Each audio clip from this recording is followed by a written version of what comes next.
Uncle here, Words with Bill. Today we want to look at self-angering thoughts.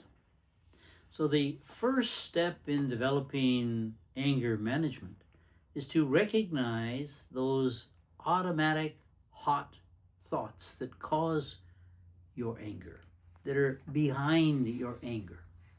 So I'm going to look at 5 different topics here, 5 different thoughts.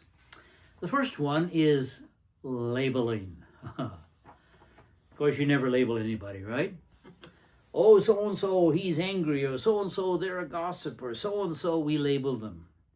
So when we label them, we limit their personality or their outreach to one subject, a complainer, angry, whatever it may be.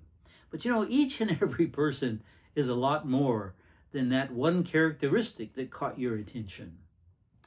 And so rather than labeling people, I want you to think, when you're tempted to label somebody, think about all the positive things, the potential that is in that person for good, rather than just the negative label that we attach to them.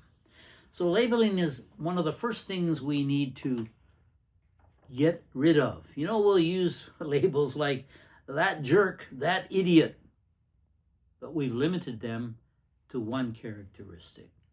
Thou shalt not label. The second one is called mind reading. Oh, how we do this, Mind reading. We assume that we know why a person acted in a particular way. Oh, they acted that way because, and then you finish the statement, right? We often decide that a person's provocative behavior was deliberately intended to cause us harm or to get us angry or whatever it might be. You did that on purpose.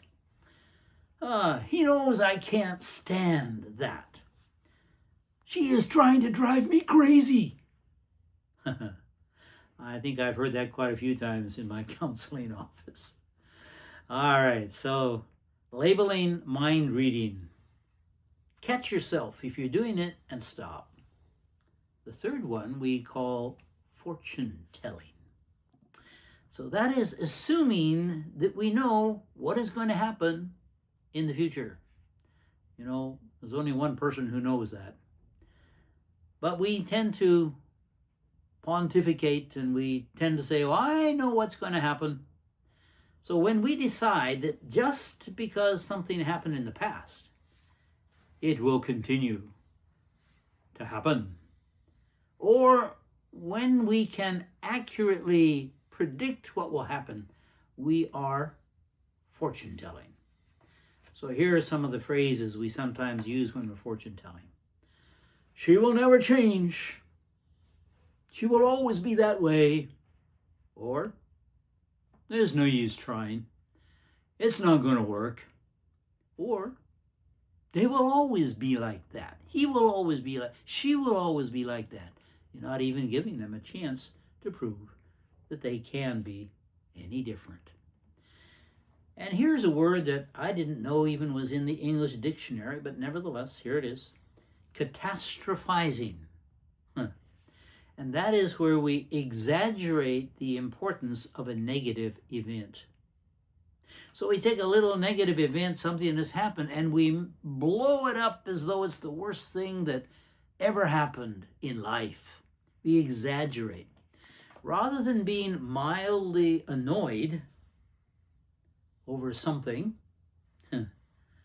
something that is maybe just inconvenient, we convince ourselves that it is the most terrible thing that has ever happened. So bad. And so we'll use words that we need to avoid, such as, it's horrible, or it's driving me crazy, or I can't stand it. Ever said that? Ever used that? Heard other people do it? I'm sure you have. So we call that catastrophizing. One more. We call it should statements.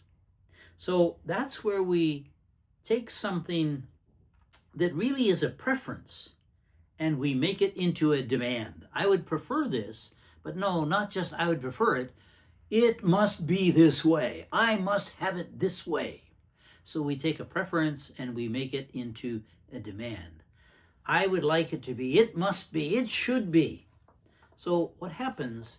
These lead to a sense of injustice because it's not happening my way or the way I think it should. I feel there is an injustice taking place, or simply a preference was violated. Something I wanted didn't happen my way.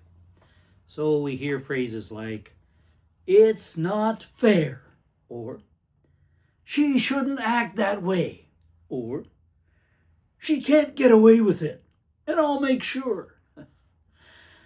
Right. So let's avoid these self-angering, you notice the phrase here, self-angering thoughts.